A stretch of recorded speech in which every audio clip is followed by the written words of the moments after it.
Untuk segmen seterusnya ni, Syafiqah, bila kita nak cerita berkenaan segmen ni kan, saya teringat lagu Allahyarham Tan Sri P. Ramlee dan juga Saloma. Apa dia? Sedangkan lidah lagi tergigit, ini kan pula suami isteri. Jadi konflik ni tak kira sebenarnya sama ada suami isteri. Rakan-rakan pun ada konflik. Tapi bila kita bercakap konflik di antara suami isteri ni, dia berat sikit lah. Munawar. Dan juga sekarang ini pula banyak cabaran-cabarannya. Kadang-kadang ia bukan berkaitan dengan isu dalaman saja, tapi faktor luaran itu pun sangat banyak. Jadi bagaimana untuk kita menguruskan emosi tak kala konflik ini melanda rumah tangga, itu yang perlu kita bincangkan bersama dengan tetamu. Ini kita dah warm up dah tadi. Sebenarnya Munawar, banyak soalan-soalan panas yang ingin kami tanyakan bersama dengan Datuk Haji Muhammad Ajib Ismail, Pengarah Jawi. Assalamualaikum, Datuk. Waalaikumsalam warahmatullahi wabarakatuh.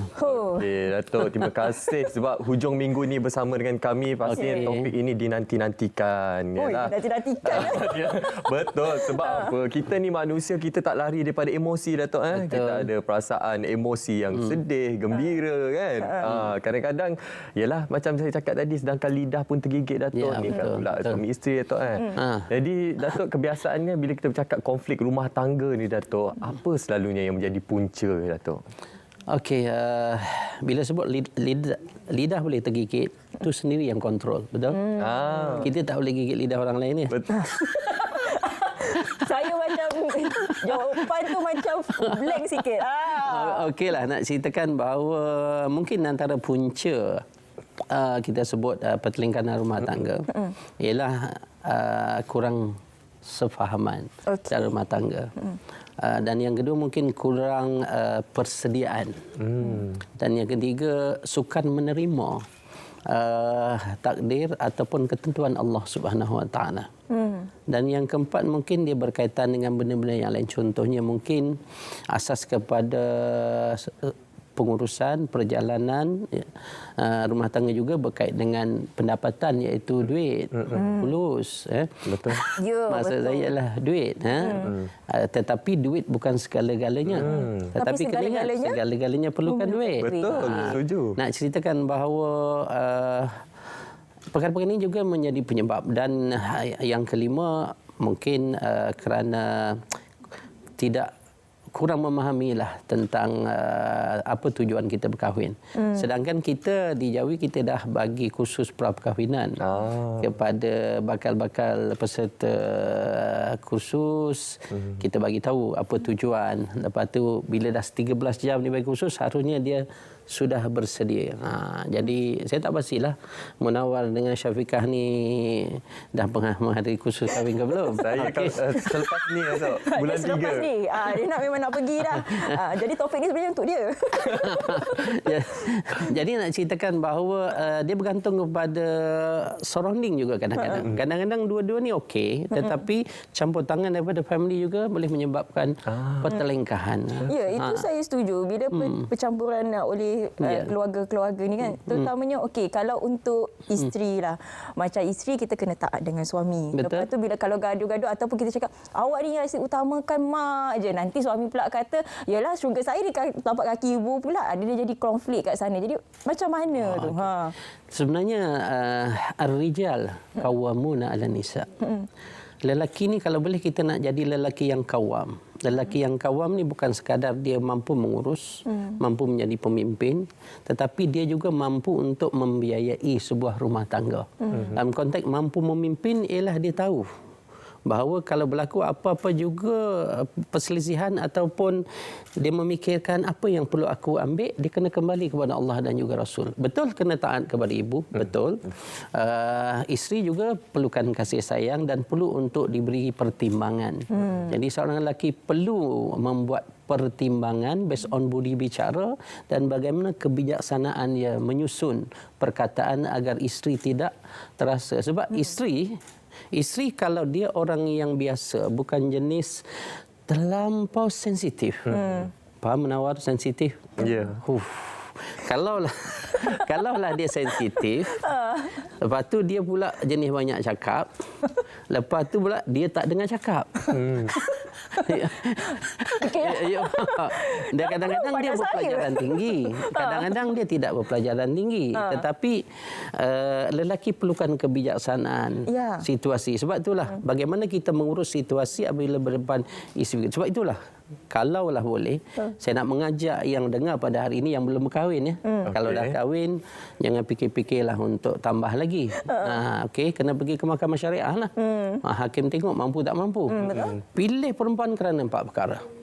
Asas dia mesti Rasulullah dah bagi tahu beribu tahun yang lalu. Dan kelmar'ah 5 liha. Pertama ialah nikahilah perempuan kerana hartanya. Bila sebut harta, mungkin kerana pekerjaannya. Mungkin kerana kedudukan dia. Sebab kadang-kadang lelaki, dia cuba juga belajar. Dia cuba juga cari kerja. Tapi itu yang dia mampu. Dia buat tambahan kerja pun mungkin jadi pemandu penghantar makanan. Paling tinggi pun katalah 2,800 3,000. Bayar rumah 1,500. Bayar MyWi 600. Tinggal 900. Bagi nafkah kat isteri, let's say lah sehari RM10 300. Syafiqah setuju sehari RM10? Tak setuju. Okey. tak betul. Daripada sudut logik RM10 tak sesuai. Lepas tu nak sebut nikahilah perempuan kerana hartanya. Mungkin dia boleh membantu dengan ikhlas. Walaupun harta pendapatan isteri bukan hak suami, tetapi perlu ada perbincangan. Kerana apa? Kita berkahwin untuk bahagia. Bukan berkahwin untuk menderita. Ingat tu? Berkahwin untuk bahagia dan perkahwinan bukan ujian ataupun percobaan. Yang kedua, nikahilah perempuan kerana keturunan. Keturunan kena terima lahirnya anak macam mak dia, putih. Sebab bernikah dengan Syafiqah putih. Mungkinlah. Lepas tu lahir anak pula hitam. Dah bukan saya nak kata, tetapi kerana mungkin ketika dia belajar kat sebuah negara yang majoritinya begitu, dia nikah, kena terimalah, tak boleh kata ni bakal kamu bakal apa putih belaka. Contoh contoh. Itu keturunan bijak, ini perlu. Walaupun semua boleh diasah, otak boleh diasah, tetapi kena ingat bahawa genetik keturunan juga main peranan. Betul? Dalam konteks hidung pun. Kita kena terima hakikat. Kalau ayah hidung tak mancung, mak hidung tak mancung, mustahil. Tapi takut tertipu pula sekarang plastik surgery pula kan. Itu hari betul. Lahir anak lain pula. Anak lahir takkan terus buat plastik surgery. Itulah tengok mak dia lawa kan. Betul. Dia macam ni. Keturunan genetik tak boleh nak ubah. Kena semak tahu Munawar. Gambar before after. Sebab tu kadang-kadang bila lahirnya anak, mak ayah akan detect, like us, like you, like me. Tapi kalau seperti orang lain akan jadi tiba mata biru pula Dato'. Akan jadi persoalan. Nak ceritakan benda tu, itu namanya keturunan daripada saudara. Lepas tu okey, yang ketiga berkenan, dia kata mata biru. Wali jamaliha, kerana kecantikan waris subjektif. Betul. Betul, setuju. 60-an, 70-an, 80-an teknologi berbeza. Sekarang sains sudah berubah. Kalau lahir 60-an, dia hitam manis. Tiba-tiba 2024 putih. Masya Allah, teknologi kosmetik. Ini sebut reality. Tetapi kadang-kadang orang kata kecantikan asli. Itu nak kata kecantikan. Kecantikan waris subjektif. Kadang-kadang orang melihat tubuh badan, kadang-kadang muka. Tapi kadang-kadang bila orang melihat perempuan, mula-mula yang dilihat ialah muka. Okey, dia berbangga. Tapi kadang-kadang kecantikan juga kalau tak ada iman, very dangerous. Lagi-lagi kalau setiap kali dia keluar kat media sosial. Ramai pula lelaki like dia, lepas tu PM tepi, PM tengah, PM kanan, PM kiri. Kalau isteri tak kuat, betul? Suami akan say. Yang keempat, kalau nak saya yakinlah asas dia. Punca kepada pertelingkahan, punca kepada tekanan emosi, punca kepada perceraian. Kalau ini ada mungkin karenanya kekurangan, iaitu pilihlah perempuan kerana agama. Pilihlah yang beragama, nescaya kamu beruntung. Garang mana pun perempuan, cengih mana perempuan, banyak mana pun cakap perempuan. Contoh sebab bila sebut tentang garang, cengih ni garang kan? Cengih. Cengih. Garang. Garang. Lepas tu banyak cakap lah. Suami cakap sepatah lah, dia cakap 50 patah. Lepas tu bila kita sebut tak dengar cakap. Suami kata, boleh tak suami yang hebat dia tak mengarah. Suami yang hebat dia beri maklumat je. Lama dah abang tak makan nasi goreng. Dia beri maklumat je. Isteri proses, suami aku nak nasi goreng. Setuju? Ada suami yang garang, duduk je. Masalah nasi goreng. Suami yang memang dictatorship. Ada dalam diri dia. Sebab itulah insya-Allah Allah ni akan jodohkan isteri yang banyak cakap, suami pendiam, isteri yang garang, suami penyabar, suami yang garang, isteri penyabar. Kebiasaannya jarang dua-dua garang. Memang kucing pun tak nak masuk rumah. Nak ceritakan bahawa pertelingkahan berlaku sebab apa dan bagaimana menangani, asasnya ialah agama lah. Tapi kalau Munawar, I dengar you baru nak nikah, kalau dapat calon 4 ni, dalam bahasa yang paling mudah, anak muda kata, you are very lucky. Ada. Amin, amin. Laki, dia memang betul. Maknanya pekerjaan isteri bagus, keturunan dia Okey, bagus, lepas tu comel pula, lepas tu agama betul, dia. Betul. Okey. Jangan lupa hantar kad bagi Datuk. Teruskan. Saya sokong. Kita akan proses secepat mungkin. Kan dah. Saya pun ada bahagian saya juga tu. Datuk. Boleh. Okey. Aduh.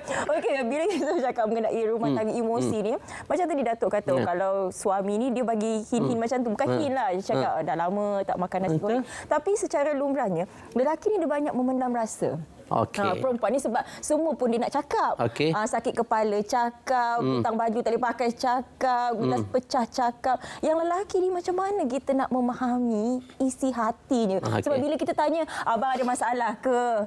Tak ada, saya okey je. Ya, kami okey lah. Kalau tak ada masalah, kami senyap je. Nampak saya senyap je, Datuk. Saya Tapi anggap okey. dia sebenarnya tidak semua begitu, tetapi kebiasaan.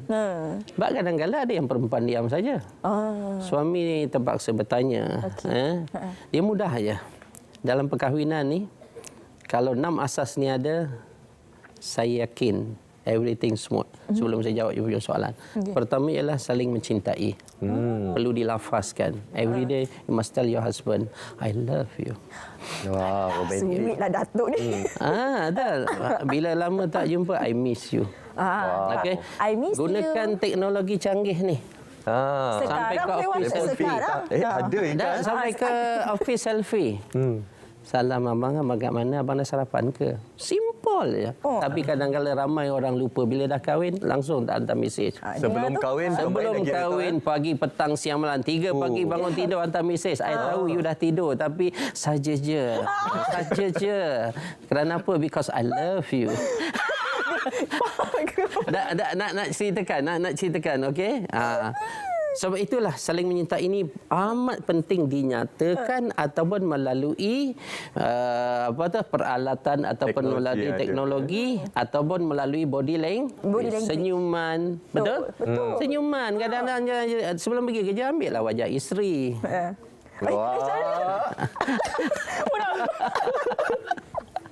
Macam mana Datuk? Ini sebagai contoh. Saya yakin orang yang begitu dia tak akan tertekan emosi dia. Betul. Itu yang pertama. Yang kedua ialah saling berkongsi. Kita berkongsi kebahagiaan. Faham tak? Don't forget hari lahir suami, hari lahir isteri, anniversary, kalau boleh first time jatuh cinta. First time jatuh cinta, mungkin jatuh cinta kerana jatuh. Faham tak? Mungkin masuk ke ERL terjatuh. Okay, anything can I help you? Contoh. Nampak lelaki yang gentleman ya. Lepas tu berlakulah teks, then this is where ini cukup bagus untuk jadi calon suamiku. Contoh. Alright, maknanya ketiga pula tu. Okey, yang ketiga kita sebut dia saling memberi. You give more, you get more. Mudah aja, saling memberi. Kadang-kadang suami dia punya gajinya rendah. Tapi bagaimana dia nak merasakan kepada isteri dia bahawa dia adalah suami yang bertanggungjawab. Mungkin dia kena lebih banyak kerja di rumah, di dapur. Tak salah suami basuh baju. Tak salah. Dia menghargai isteri dia. Kalau malam-malam sambil tengok TV, urut kaki isteri. Yang I tengok you mungkin penat kerja, ambil minyak. Yang minyak panas, faham? Ambil minyak yang sesuai. Okey, urut dia. Sebab teknik urutan juga akan merangsang untuk emosi yang dalam keadaan tidak stabil akan menjadi stabil. Dalam keadaan emosi yang marah akan menjadi tidak marah. Reda. Betul, reda. Kadang-kadang jangan urutan pula. Ini nak ceritakan suami isteri lah. Suami isteri yang nak ceritakan. Okey, okey. Keempat. Okey. Saling menjagai saya dah sebut belum ya? Saling menjagai, keep caring. Saling menjagai. Zaman moden sekarang jangan lupakan isteri yang kerja pejabat, jangan lupakan isteri suami yang kerja pejabat, jangan lupakan isteri yang travelling, jangan lupakan suami yang travelling. Sebab mereka berada dalam circle yang luas. Ya. Dan kadang-kadang bekerja sama lelaki dengan perempuan yang berlainan, yang ajnabi, betul? Kalau suami tidak menjagai isteri, kadang-kadang dia rasa ada orang lain yang menjaga. Sebab suami tak pernah tanya pun, dah sarapan ke belum, dah makan ke belum. Tiba-tiba rakan sekerja pula. Setiap hari dia suka. Jeng. Aduh. Okey. Nampak pisang goreng sedap, dia belikan. Datuk, kita ada masa ringkas je tinggal ni, Datuk. Tapi ada dua lagi tips ni, Datuk. Okey. Yang yang kelima ialah hendaklah kita saling memaafi. Semua orang buat silap. Betul. Jangan dendam. Ya, maknanya jangan dendam, lupakan, terima takdir dengan redha, berdamailah dengan takdir. Kadang-kadang perkara yang buruk ni hanya muncul selepas perkahwinan. Sebelum perkahwinan you akan semuanya jaga yang terbaik, cakap pun lembut, bahasa pun cantik, okey. Lepas tu minyak wangi pun semuanya wangi-wangi indah-indah. Betul. Yang terakhir sharing, berkongsi. Keep giving. Ada apa belum? Keep giving. Okey, lepas tu saling memahami, keep understanding. Saling memahami. Mudah aja. You daripada Sarawak. You suka laksa Sarawak. Mungkin isteri orang Selangor. Dia suka, walaupun Selangor dia suka laksa Pening. Atau laksa Johor. Jadi orang Selangor kena juga menyatakan bahawa laksa Sarawak tu sedap. Orang Sarawak juga kena menyatakan bahawa laksa Pening atau laksa Johor tu sedap. Mudah aja. Kalau orang tu orang Selangor, dia menikah pula dengan orang Terengganu. Di Selangor ikan tongkol tu pilihan yang terakhir apabila nak masak. Tapi kalau di belah Terengganu dan Kelantan pilihan utama. Setuju tak nak ceritakan? Setuju. Saya setuju sangat, Datuk. Saling memahami. Saling memahami. Makin kuat suara menawar. 6 tips kita belajar, saya rasa macam khusus perkahwinan pula sekarang ni. Okey, Datuk. Ada satu lagi perkara penting yang kita nak kongsikan kepada penonton, iaitu berkenaan sambutan Jubli Emas Jawi yang ke-50. Datuk. Okey, alhamdulillah, terima kasih kerana kita diberi ruang. InsyaAllah Jawi akan berusia 50 tahun. Kalau manusia 50 tahun, biasanya dia matang. Dia dah berjaya. Dia dah ada kedudukan, dia dah ada pencapaian. You faham? Saya difahamkan you all berdua tak sampai lagi 37 tahun. Masih muda lagi. Nak ceritakan bahawa mungkin dia dah cukup dewasa. Tetapi bagi sebuah jabatan, dia perlu untuk meningkatkan lagi pencapaian. Walaupun dah ada pencapaian. Sebab itulah kita nak menekankan tentang bagaimana kita nak membangunkan khaira ummah. Kuntum khaira ummatin ukhrijat linnas ta'muruna bil ma'ruf wa tanhauna 'anil munkar wa tu'minuna billah. Surah Al-Imran ayat 110 yang mengajak menjadi inspirasi kepada kami, kamu adalah sebaik-baik ummah. Ta'muruna bil ma'ruf, kamu menyuruh kepada kebaikan, mencegah kemungkaran dan beriman kepada Allah. Peranan dan fungsi Jawi kebanyakan orang yang ingat kahwin, cerai, tangkap, masjid, sekolah rendah agama kan. Lepas tu kita ada dakwah, kita ada akidah dan kita ada Jawi Peraja, Jawi Laban. Nak ceritakan bahawa kita nak mengimbau balik sejarah bagaimana Jawi ditubuhkan tahun 1974 sebagai urusia Majlis Agama Islam Wilayah Persekutuan. Sekarang Majlis Agama Islam lebih besar daripada Jawi. Dia punya kutikan zakatnya pun tinggi sampai 1 bilion 35 juta. Jawi pula sebagai jabatan yang memainkan peranan fungsinya di bawah majlis di peringkat negeri dan di bawah Jabatan Perdana Menteri di peringkat persekutuan. Sebab itulah kami akan mengadakan 28 program sepanjang tahun ini. Wah, tahniah untuk sambutan Jubli Emas. Boleh tak kita nak terangkan sikit? Yang pertama ialah wilayah persekutuan berselawat pada 31 hari bulan ni. Okey. Yang kedua ialah Forum Perdana Wali Islam siaran langsung RTM. Okey. 1 hari bulan Februari. Malam Jumaat.